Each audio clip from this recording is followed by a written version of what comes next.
namicha beekaa kan rakkoo uummata naannoo isaanii jiraatan irra deddeebi'aa mariisisaa ture tokkotu waan tokko rakkoo uummata irraa baratee fala waliigalaa kennuudhaaf yaade.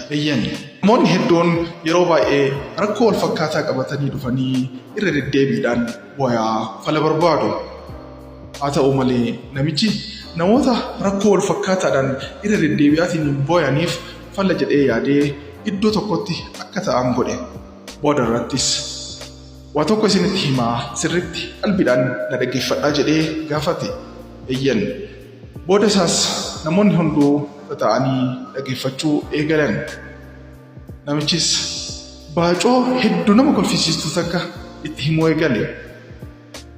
Erga inni xumuree booda namoonni hunduu baacoo sanaan hedduu kolfuu eegalan. Yeroo lammaffaatiifis irra deebi'uudhaan